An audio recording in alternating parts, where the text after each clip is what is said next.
Solidarité envers nos forces armées de sécurité, le gouvernement apporte une contribution de 30 millions de francs CFA. À cela s'ajoute celle du médiateur de la République et des services rattachés à la primature avec 4 millions de francs CFA. Le Mali dispose désormais d'un centre de radiothérapie. Il a été inauguré cet après-midi par le président de la République.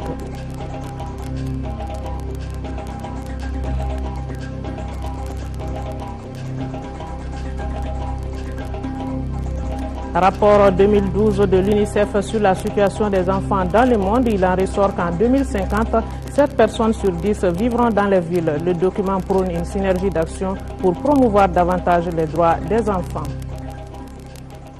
Bonsoir à tous et bienvenue aux informations que nous ouvrons par le Conseil des ministres qui s'est réuni en session ordinaire sous la présidence du chef de l'État. Et pour en parler, je suis avec Ibrahima Djombele. Ibrahima, bonsoir. Bonsoir Sira, mesdames et messieurs, bonsoir. Au chapitre des mesures réglementaires et sur le rapport du ministre de l'administration territoriale et des collectivités locales, le Conseil des ministres a adopté un projet d'ordonnance portant modification de l'ordonnance du 18 juillet 2007 portant création du centre de formation des collectivités territoriales. Le centre de formation des collectivités territoriales créé en 2007 a pour mission la formation et le perfectionnement des élus des collectivités territoriales, le perfectionnement des fonctionnaires de la catégorie C et des agents contractuels des collectivités territoriales et la contribution aux études et recherches en matière de décentralisation et de développement. Cette limitation des compétences du Centre de formation des collectivités territoriales en matière de formation et de perfectionnement aux élus, agents contractuels et autres fonctionnaires de la catégorie C n'est pas conforme à la conception initiale du centre qui se voulait un établissement spécialisé de perfectionnement professionnel de l'ensemble des personnes travaillant au service des collectivités territoriales. Le présent projet d'ordonnance est adopté pour combler cette lacune et permettre l'élargissement des missions de formation et de perfectionnement du centre de formation des collectivités territoriales à l'ensemble du personnel de la fonction publique des collectivités territoriales des catégories A, B et C.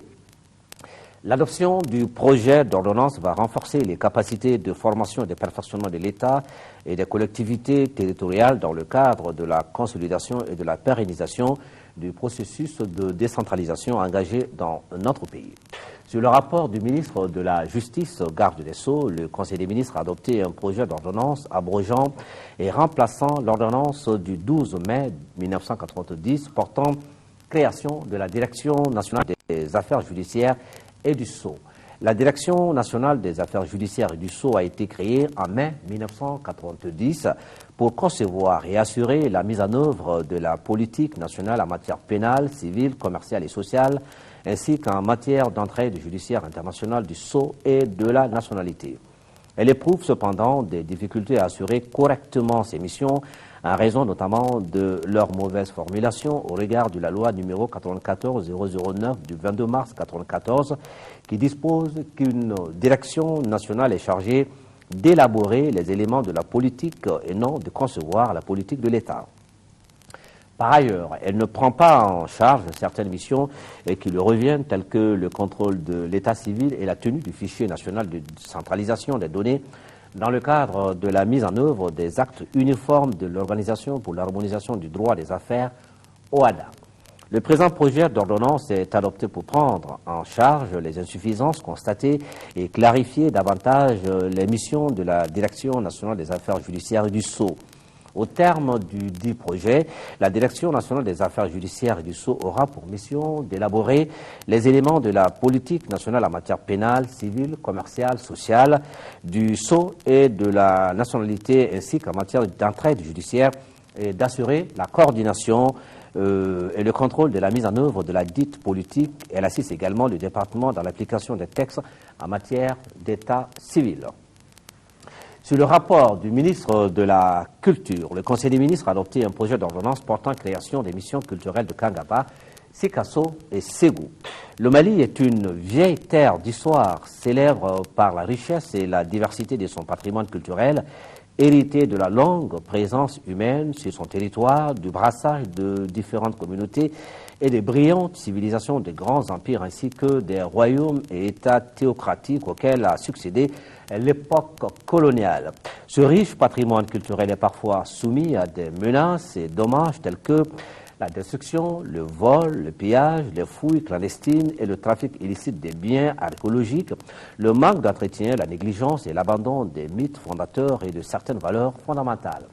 C'est dans le cadre de la protection du patrimoine culturel et conformément à la Convention de l'UNESCO sur la protection du patrimoine mondial, culturel et naturel adoptée à Paris le 16 novembre 1972 que notre pays, le Mali, s'est engagé à prendre toutes les mesures idoines pour la conservation, la gestion, la mise en valeur du patrimoine culturel et à mettre en place des structures internes ayant vocation spécifique à cet effet. Dans cette optique, des textes législatifs et réglementaires régissant les patrimoines culturels nationaux ont été adoptés et les efforts conjugués des autorités et des autres acteurs culturels ont abouti à l'inscription d'une dizaine de biens culturels sur la liste du patrimoine mondial de l'UNESCO. Pour mieux gérer, respecter les critères d'inscription et assurer le suivi régulier de ces biens culturels, le gouvernement du Mali a renforcé les capacités de la Direction nationale du patrimoine culturel en créant les missions culturelles de Djenné, Tombouctou, Bandiagara, Essouk, Akidal, Gao et Kaye. Dans la même dynamique, les missions culturelles de Kangaba, Sikasso et Ségou seront créées conformément aux dispositions antérieures régissant les missions culturelles précédentes. Services rattachés à la Direction nationale du patrimoine culturel, les missions culturelles de Kangaba, de Sikasso et de Ségou ont pour mission d'assurer la mise en œuvre de la politique nationale en matière d'inventaire, de préservation et de promotion du patrimoine culturel sur leurs sites respectifs. Au chapitre des mesures individuelles, le Conseil des ministres a procédé aux nominations suivantes. Au titre du ministère de l'administration territoriale et des collectivités locales, inspecteur à l'inspection de l'intérieur, Gaussou Koulibaly, administrateur civil, Bokari Samasekou, administrateur civil. Au titre du ministère de la Défense et des anciens combattants, conseiller technique, Madi Diakité, inspecteur des services économiques. Au titre du ministère de la Culture, conseiller technique, Boubacar Amma Diaby, administrateur des arts et de la culture, directeur général du Centre international des conférences de Bamako, le CICB, le commandant Marietou Dambélé. Voilà le contenu du Conseil des ministres de ce mercredi. C'est Rabatili. Merci Ibrahima. À la suite de ce journal, à l'issue donc du Conseil des ministres d'aujourd'hui, les membres du gouvernement ont remis au président de la République, chef suprême des armées, une contribution symbolique d'environ 35 millions de francs CFA pour nos forces armées de sécurité et les personnes déplacées à cause de la crise au Nord Mali. Outre les ministres, le médiateur de la République et les services rattachés à la primature ont aussi contribué à hauteur de 4 millions de francs CFA. Le point avec Sidiki Dambélé. Chose promise, chose due. Les membres du gouvernement avaient en effet promis il y a quelques jours d'apporter leur soutien financier aux forces armées de sécurité qui font face à la crise qui secoue le nord du pays. Eh bien, voilà. Nous avons pu récolter la modeste somme de 34 518 622 francs CFA, qui se répartissent ainsi. Les membres du gouvernement, 30 755 122 francs. Nous avons associé les services de la primature et les différents services rattachés qui travaillent avec nous. Ainsi, le médiateur de la République a donné aussi un chèque de 1 million. Son personnel, 374 000. Le personnel du secrétariat général du gouvernement, 103 500. Le secrétaire général du gouvernement, 250 000.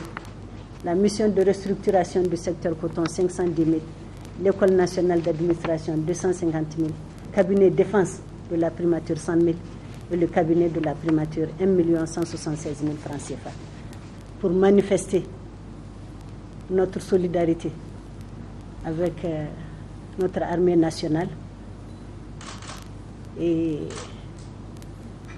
avec nos frères déplacés à la suite de cette crise qui sévit dans le nord de notre pays, et aussi notre solidarité pour les veuves et orphelins revenus du front. Le Premier ministre a profité des questions diverses du Conseil des ministres de ce mercredi pour remettre au nom des 32 membres du gouvernement l'enveloppe symbolique au président de la République, chef suprême des armées. Amadou Toumanine Touré a salué ces gestes de solidarité et de bonne volonté avant de remettre à son tour le montant en liquide et en chèque au ministre de la Défense et des anciens combattants, le général de brigade Sadio Gassama.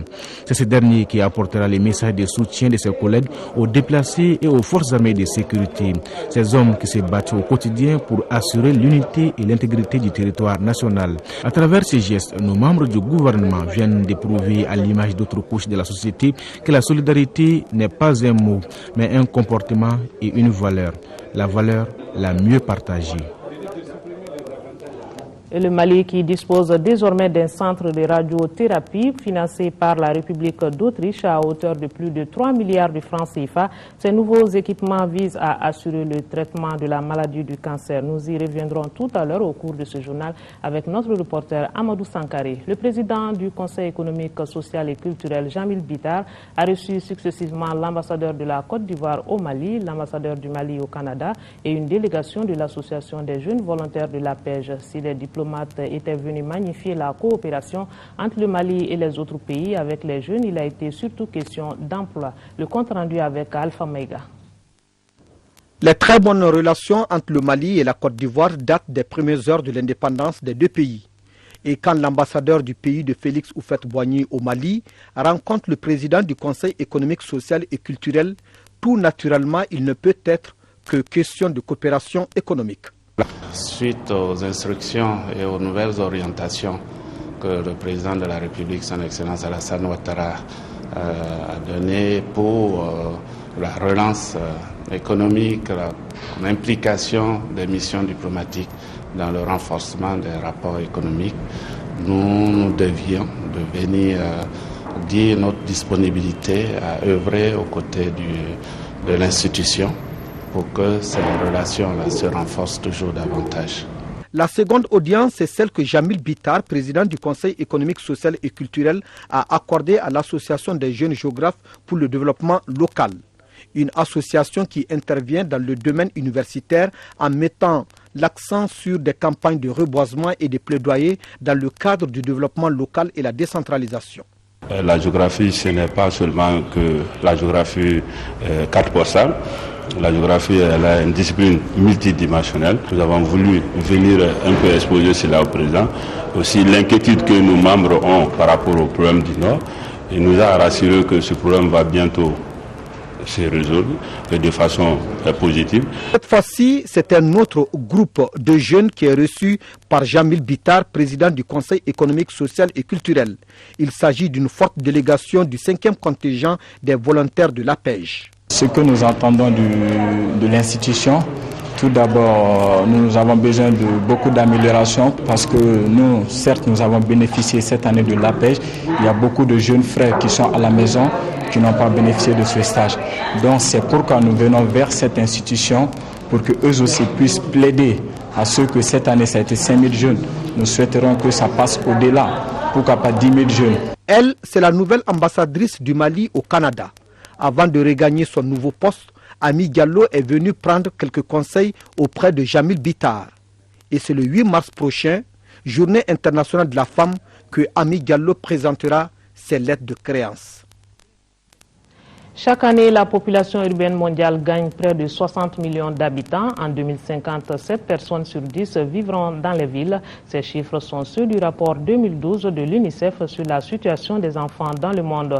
Le rapport annuel qui a été lancé ce matin ici à Bamako porte sur le thème « Les enfants dans un monde urbain ». Le document prône une synergie d'action pour promouvoir et protéger davantage les droits des enfants. Le lancement du rapport 2012 de l'UNICEF a été suivi d'un panel sur la problématique des enfants en milieu urbain, enjeux et défis au niveau du district de Bamako. Le reportage de Bourama Traoré.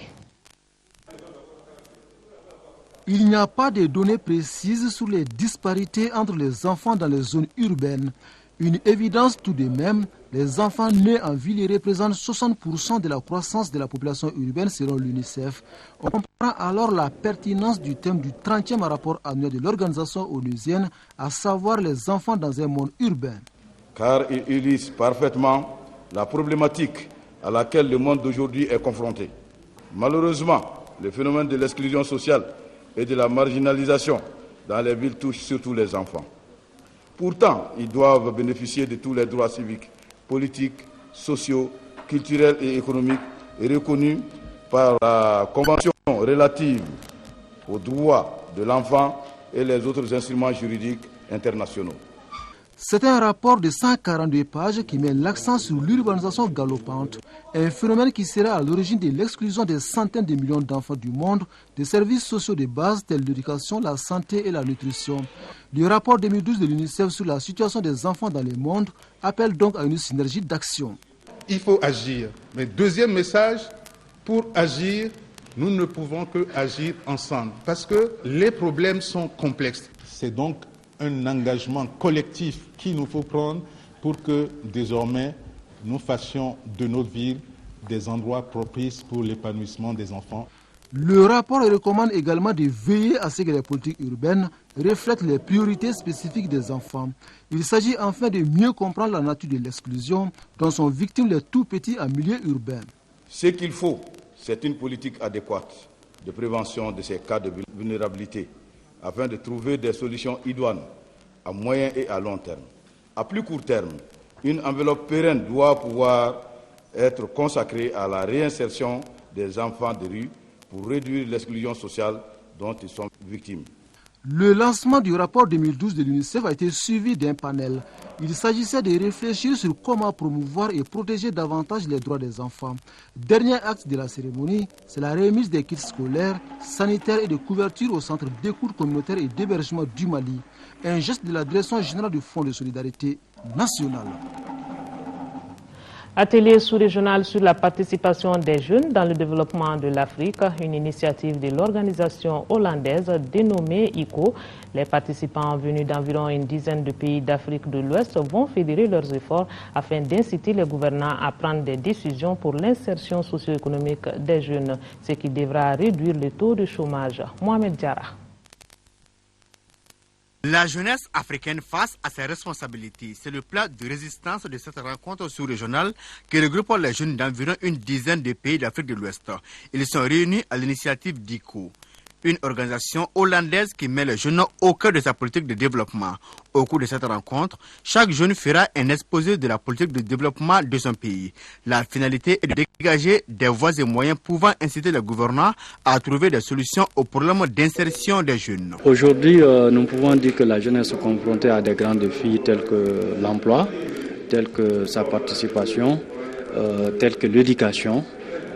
Des défis aussi liés à la lutte contre la pauvreté. On vient avec des propositions émises par des jeunes préoccupés par leur avenir dans les domaines de l'autonomisation et de la réinsertion professionnelle. Et on espère trouver des réponses et repartir avec des aspects positifs. Le choix du Mali pour la tenue de cette rencontre s'explique par les impacts positifs de la politique menée par les autorités maliennes en matière de promotion de la jeunesse. Des actes concrets visant à réduire le taux de chômage.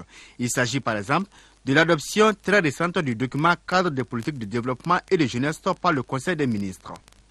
La thématique que vous allez aborder durant ces 2 jours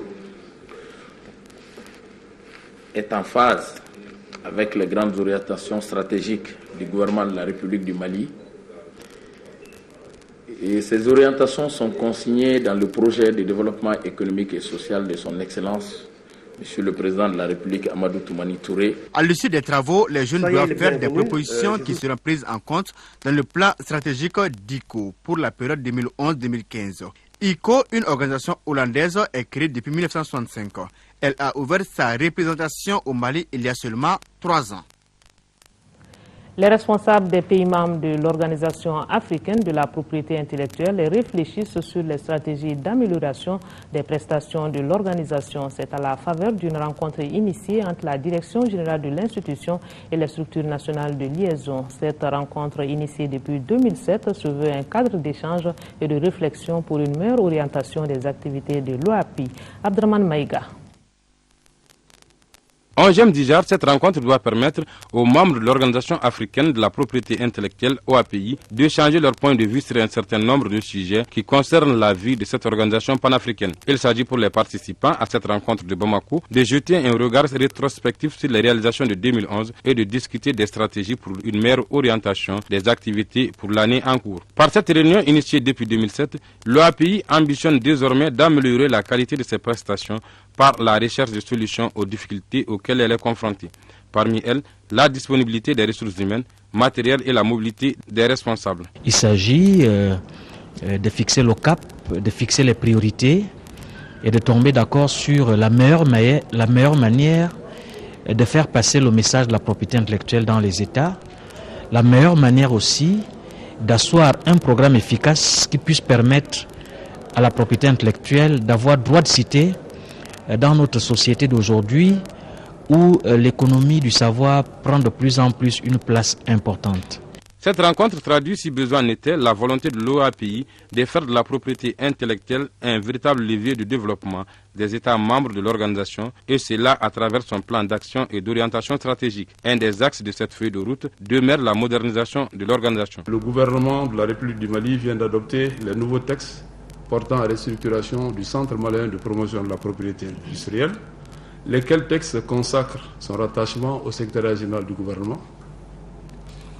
Ainsi, pour marquer vraiment notre soutien et notre accompagnement à l'ensemble de vos programmes de développement de la propriété intellectuelle. Compte tenu des enjeux de la rencontre, le secrétaire général du ministère de l'Industrie, des Investissements et du Commerce a invité les participants pour des débats francs et constructifs. Débats qui doivent aboutir à la formulation des recommandations et des résolutions qui serviront à l'orientation et à la coordination des activités futures de cette organisation. Une organisation qui regroupe en son sein 16 États africains, dont le Mali.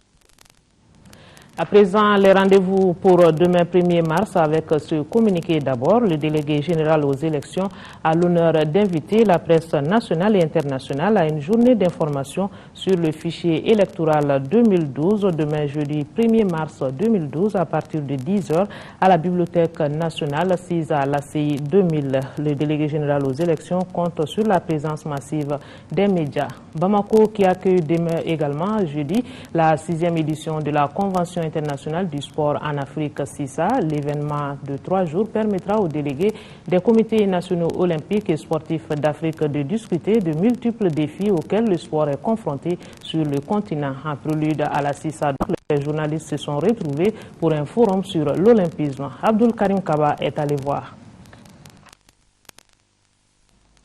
Pendant 3 jours, dirigeants, journalistes et athlètes vont réfléchir sur le développement du sport africain, son management, la gestion des infrastructures, entre autres. Plusieurs thèmes seront débattus par des experts, notamment l'apport du sport dans le développement d'une chaîne de télévision, l'utilisation de nouvelles technologies, des médias sociaux. Le Comité national olympique et sportif du Mali et la société Diapo ont tenu à organiser un forum des journalistes africains. L'objectif recherché est d'approfondir la connaissance des hommes de médias sur le mouvement olympique.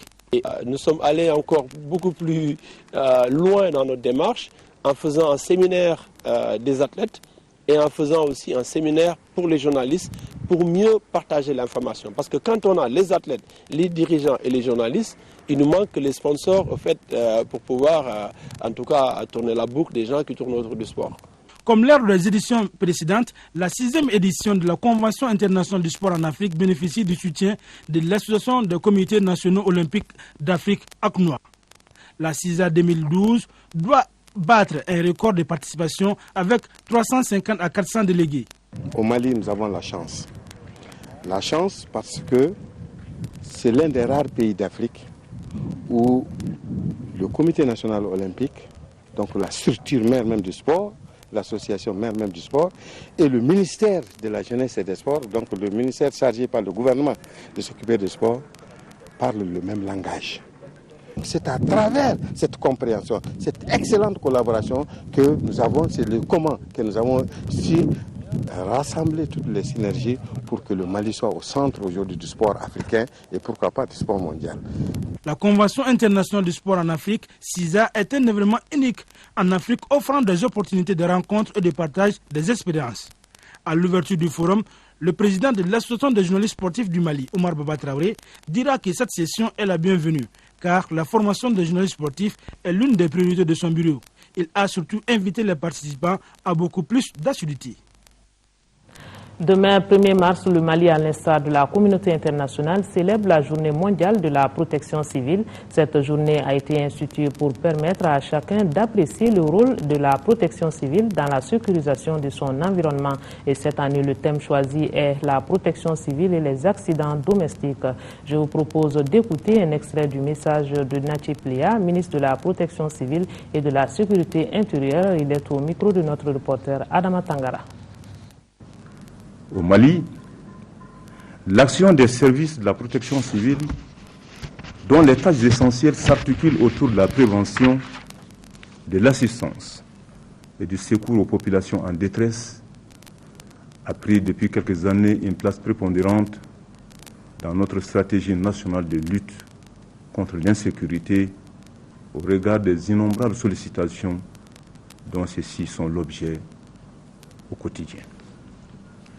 Si dans ce domaine, les données statistiques peuvent utilement renseigner sur l'ampleur des interventions, j'estime pour ma part que le constat des vies humaines sauvées et des situations désastreuses évitées chaque jour en sont un indicateur suffisamment fiable. C'est pourquoi je voudrais saisir cette opportunité pour adresser les félicitations et les encouragements de M. le Président de la République à l'ensemble des soldats du feu dont la bravoure et l'esprit de sacrifice ont considérablement permis d'atténuer les souffrances de nos concitoyens victimes des sinistres. Je vous l'annonçais en début de journal, le Mali dispose désormais d'un centre de radiothérapie financé par la République d'Autriche à hauteur de plus de 3 milliards de francs CFA. Ces nouveaux équipements visent à assurer le traitement de la maladie du cancer. En inaugurant le centre, le chef de l'État a souligné que toutes les dispositions seront prises pour la réalisation des autres phases du programme. Amadou Sankari est allé voir. Avec la réalisation de ce centre, l'hôpital du Mali ajoute une autre corde à son arc. En plus des autres spécialités, l'hôpital se dote d'un centre de radiothérapie pour le traitement du cancer. Au Mali, de nos jours, on compte 7198 cas de cancer, dont 51% de femmes. La construction de ce centre vient donc soulager les malades. Nous voilà désormais loin de tout ceci, de manque d'infrastructures nécessaires aux soins qui ralentissaient notre combat de tous les jours.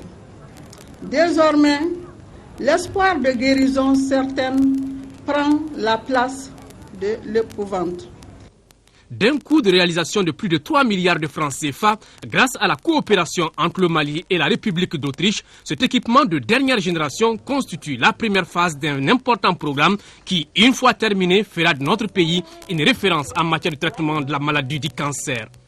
La deuxième phase du projet va renforcer la première phase par la construction d'un second bunker équipé d'un second accélérateur linéaire et d'une unité de cryothérapie.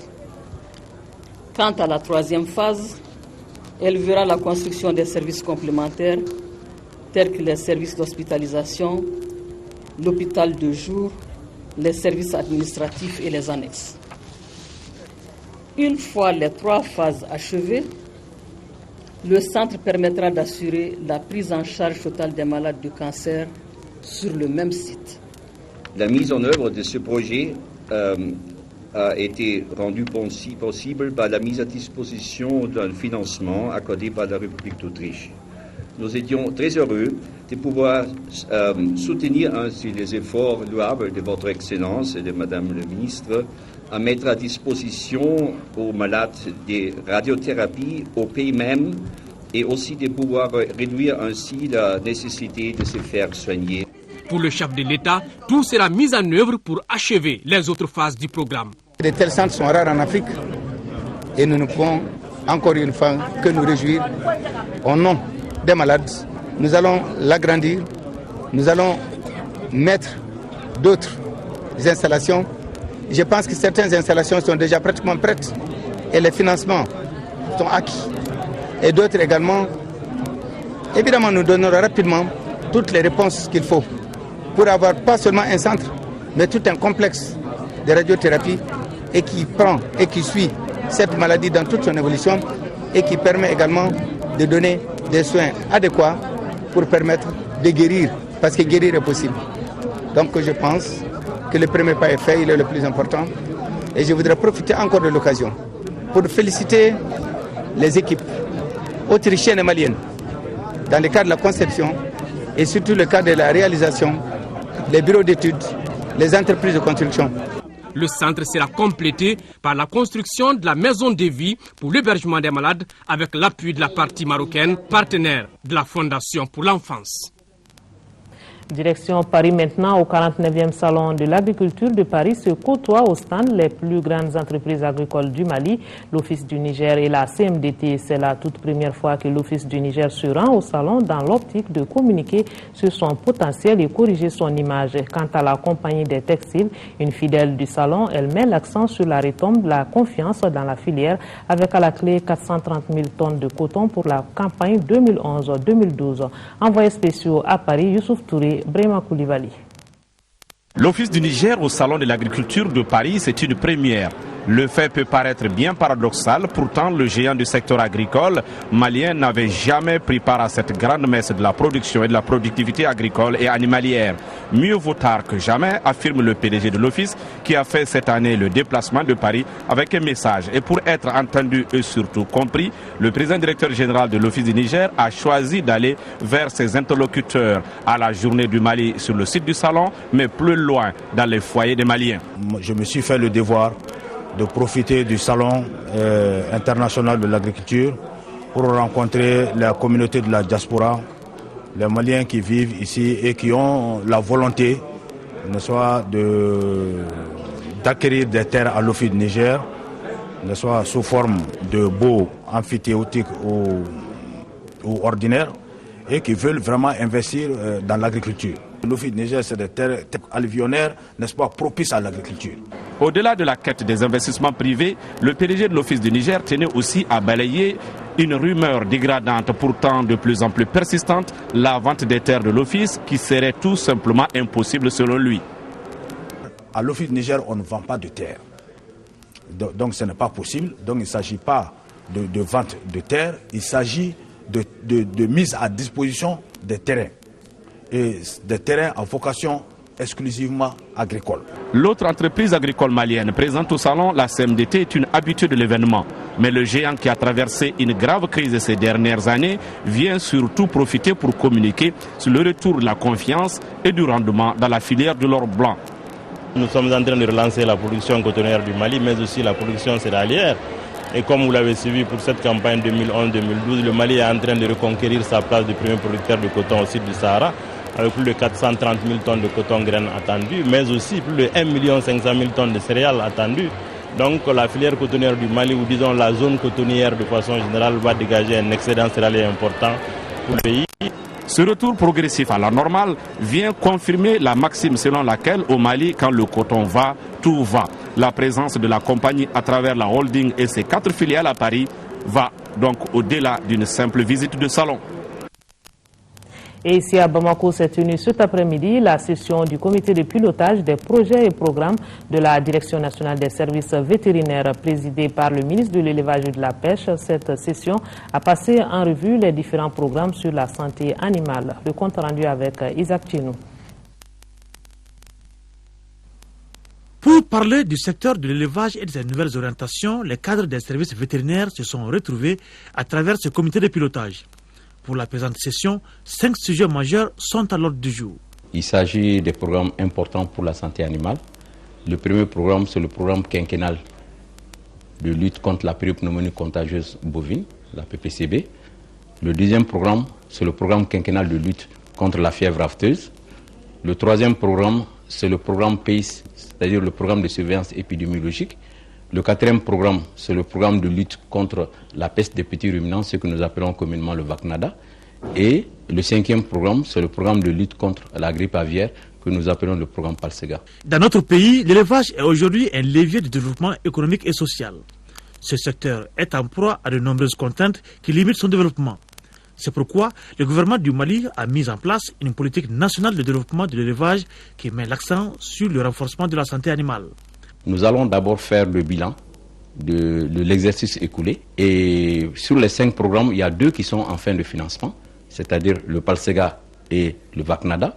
Mais il y a 3 programmes qui sont en cours d'exécution. Je pense qu'il faut le dire, le Mali est cité aujourd'hui en exemple au niveau de l'OIE, c'est-à-dire l'Organisation mondiale de la santé animale, même dans les conférences, dans les grandes conférences, parce que le Mali fait partie des rares pays en voie de développement, en tout cas, à prendre sur soi le financement de ces programmes. Et je pense que c'est très réjouissant et ce programme nous permet effectivement, comme je vous l'ai dit, d'atteindre et très rapidement les objectifs que nous nous sommes fixés. Le comité de pilotage des projets vise une meilleure compréhension de la mise en œuvre des programmes. Première session du comité de pilotage du projet de valorisation des sous-produits de l'élevage.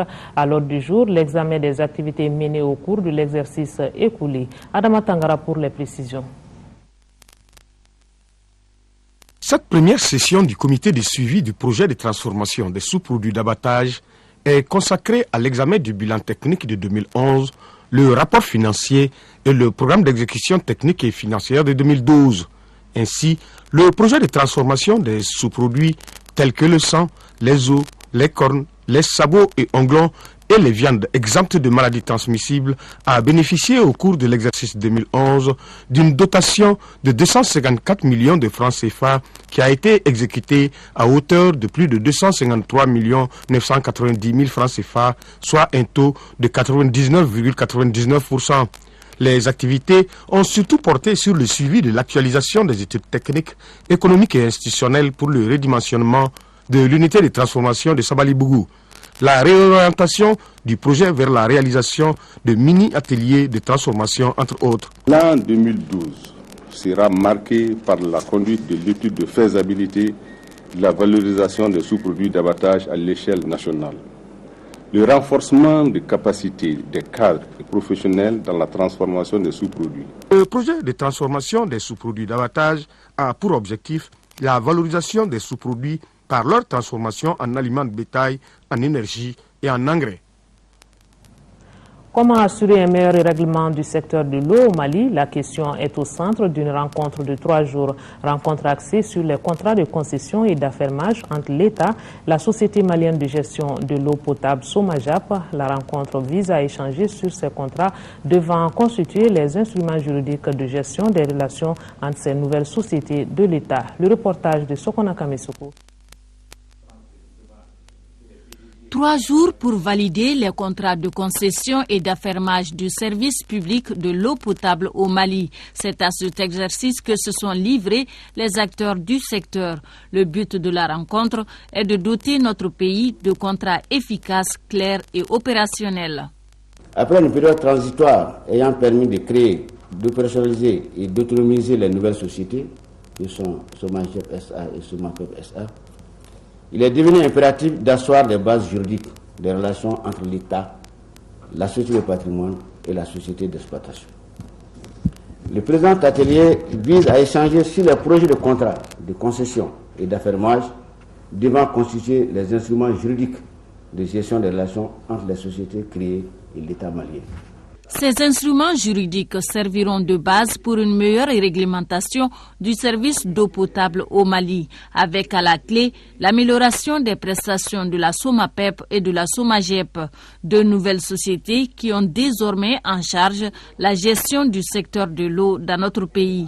Ces instruments qui seront adoptés par le gouvernement après vos observations pertinentes devront non seulement permettre de fixer clairement les obligations des différentes parties, mais aussi et surtout de mesurer les performances des nouvelles sociétés et du secteur de l'eau dans le cadre du périmètre concédé. La rencontre de 3 jours a regroupé les directeurs des services et sociétés, les représentants de la société civile. On note également la présence des consultants du Burkina Faso et du Niger. Ramata Konaté qui a donc prêté sa voix à Sokona Kamesoko pour son reportage.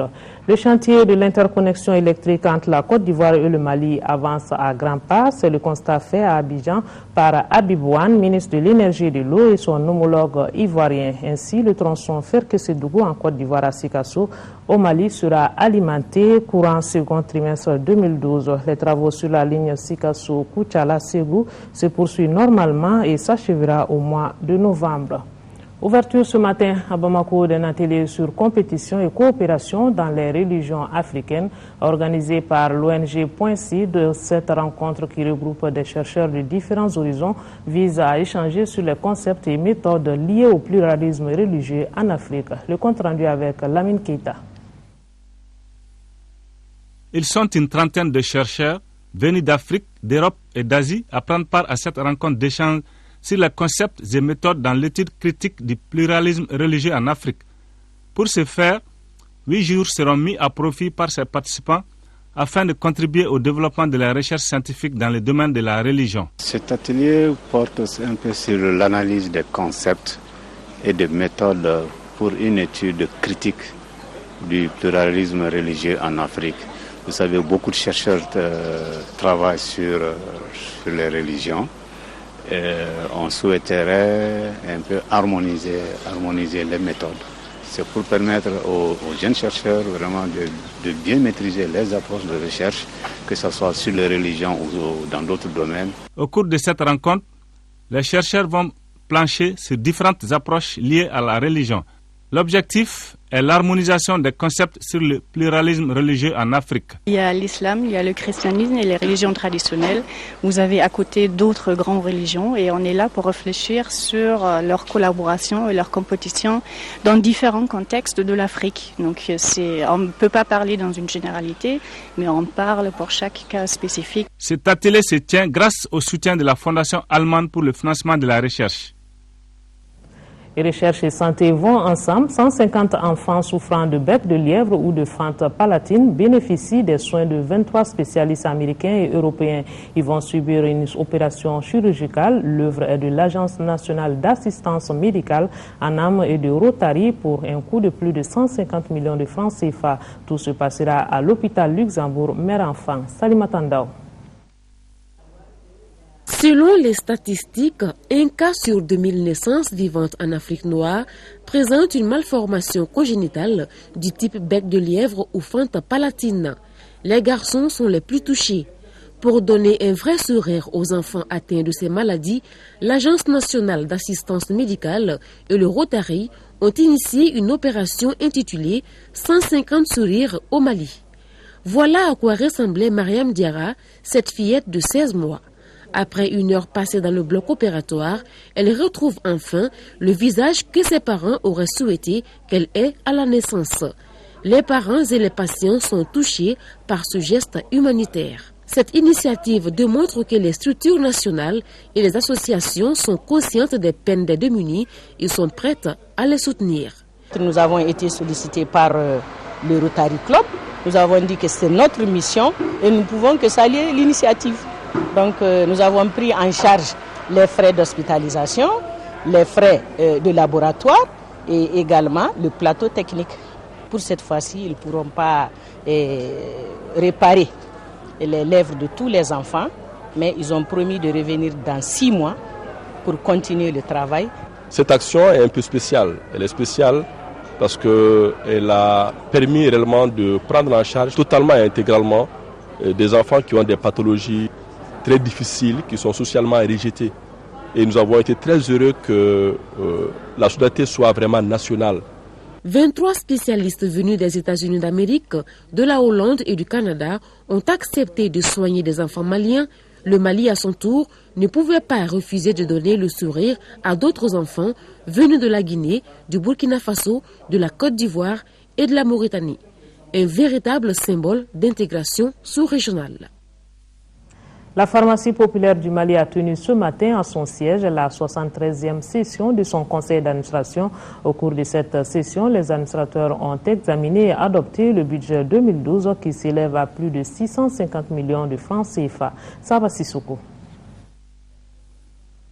Toujours voué à sa mission de service public en assurant l'acquisition et la distribution de médicaments de tout genre sur l'ensemble du territoire national, la pharmacie populaire du Mali entend renforcer sa capacité d'intervention sur le terrain, ce qui doit se traduire par une mobilisation de fonds consistants. À ce jour, la structure est confrontée à certaines difficultés liées notamment au recouvrement de ces fonds. L'élaboration donc du budget intervient à une période où notre entreprise connaît une forte tension de trésorerie malheureusement, qui du coup joue de façon négative sur le volume de notre activité. À ce jour donc, le Trésor public reste devoir à notre entreprise près de 4 milliards de francs CFA impayés. Pour 2012, le budget prévisionnel en charge est arrêté à la somme de plus de 7 milliards et demi et en produit à la somme de près de 8 milliards 196 millions, soit un résultat prévisionnel d'environ 685 millions et demi. Pour 2012, le budget prévisionnel en charge est arrêté à la somme de plus de 7 milliards et demi et en produit à la somme de près de 8 milliards 196 millions, soit un résultat prévisionnel d'environ 685 millions et demi de francs CFA.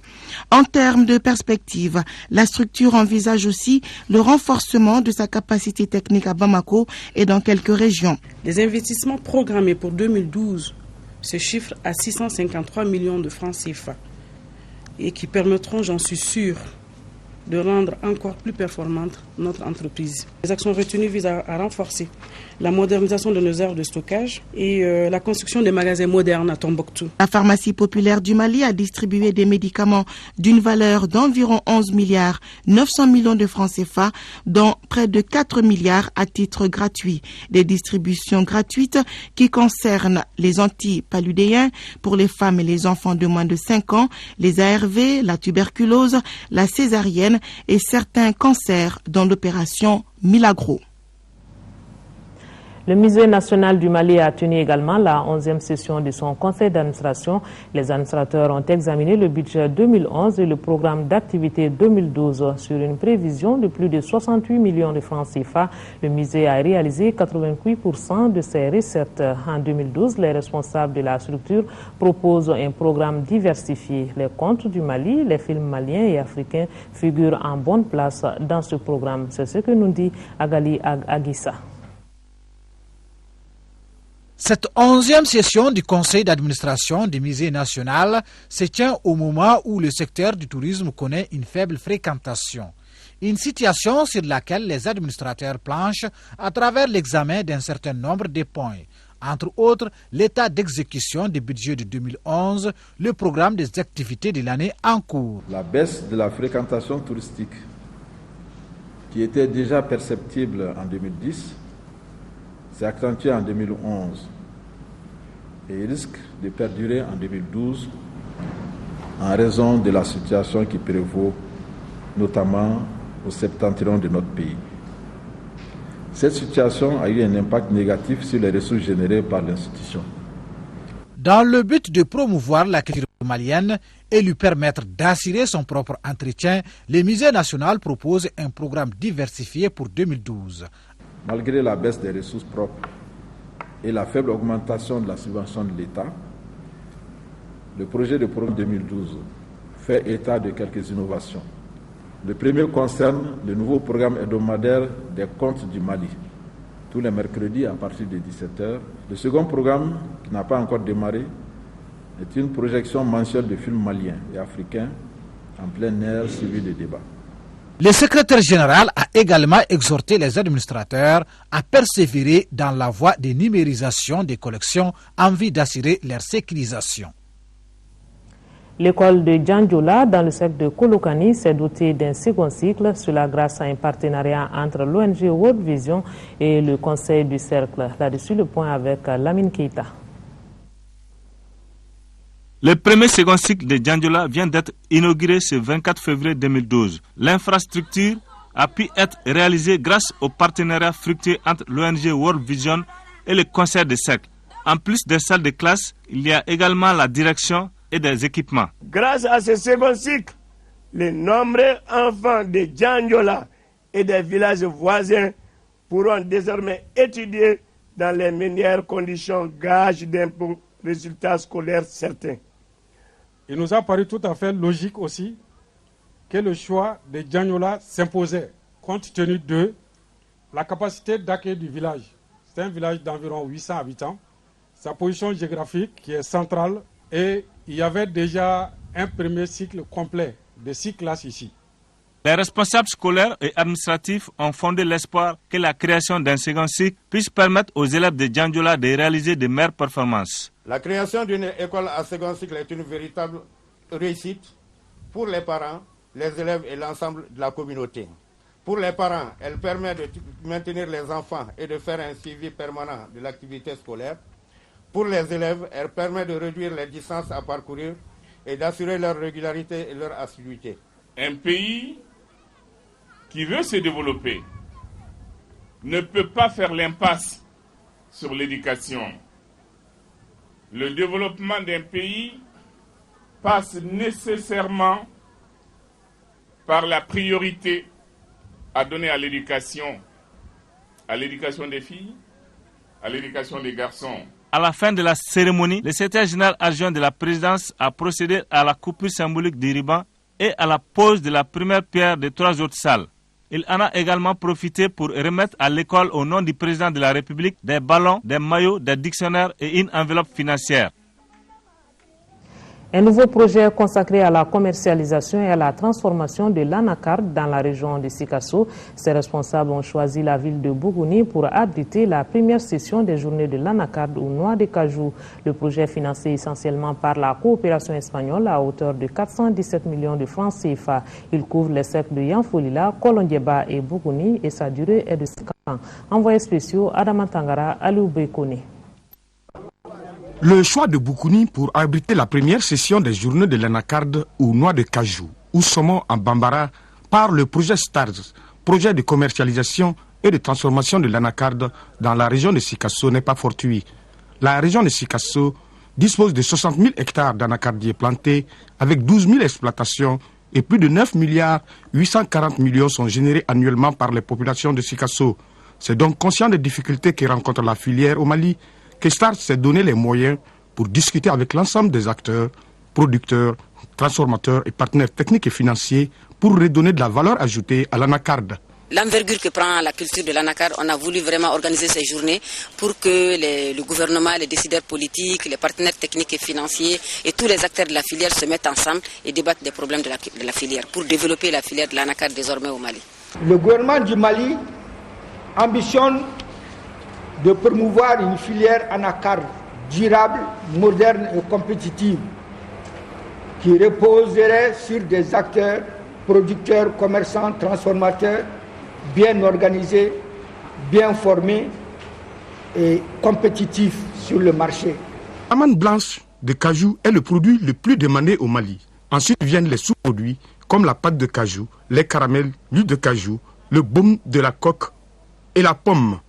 Ainsi, l'anacarde est une filière importante pour notre pays au plan économique, social et environnemental.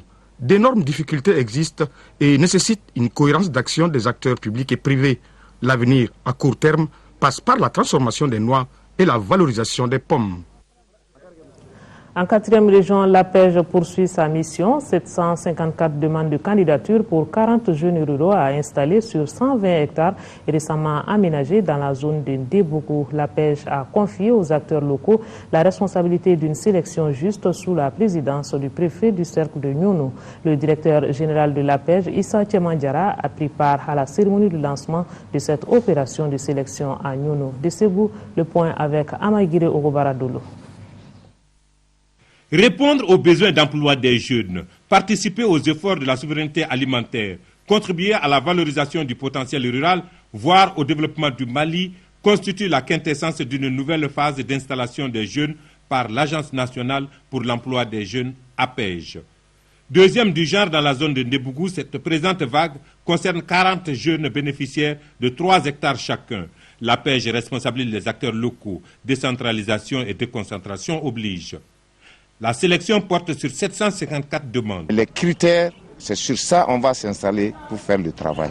Et ces critères, essentiellement, sont liés à la résidence, à l'âge, à l'engagement. Et là, on va faire le genre. Plus il y a de femmes, plus ce serait mieux. Les 57 jeunes ruraux du premier groupe de Siango Extension sont à leur 3e campagne agricole et se réjouissent des résultats atteints. Depuis qu'on a été installé, vraiment notre vie a changé. Et nous, les 57 jeunes, on est fiers d'être exploitants agricoles pour développer ces pays. Tous les jeunes qui exploitent 3 hectares n'ont pas au moins de 5 mois tu n'as pas moins de 2 millions et tu enlèves les dépenses là-dedans, tu n'as pas moins de 500 000. C'est comme on est payé à au moins 100 000 francs par mois sur les 4 mois. L'APEJ entend s'assumer et assurer aux jeunes des emplois porteurs pour le confort et le bonheur de l'économie nationale. En perspective, nous avons des ambitions d'aller plus loin en aménageant d'autres superficies plus importantes. Mais dans l'immédiat, nous savons que l'Office du Niger est en train d'aménager des périmètres sur lesquels l'APEJ aura droit à quelques périmètres pour l'installation de ces jeunes. L'Office du Niger est sujet de pression, de fortes pressions autour du besoin de terres aménagées, tout comme l'APEJ au besoin d'emploi des jeunes.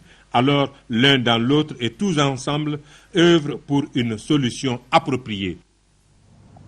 Les 25 et 26 février dernier s'est tenu le premier congrès constitutif du syndicat des paysans du Mali. Cette formation vient s'ajouter à d'autres comme l'Assemblée permanente des chambres d'agriculture du Mali, du syndicat des exploitants agricoles de l'Office du Niger. La mise en place du CIPAM TTD vise à améliorer les conditions de vie et de travail du paysan malien dans l'unité et dans l'action.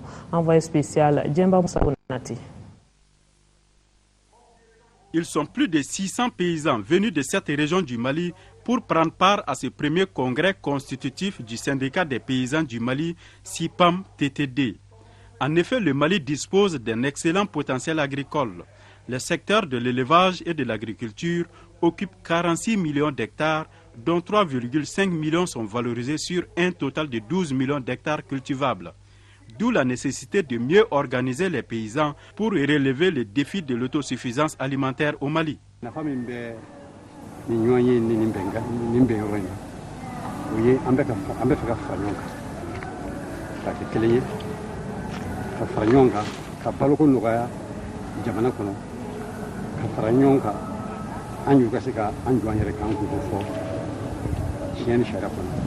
Les paysans, après avoir évoqué les différents problèmes qui menacent leur secteur, ont convenu entre autres d'œuvrer au renforcement des liens de solidarité entre les différents mouvements syndicaux du Mali.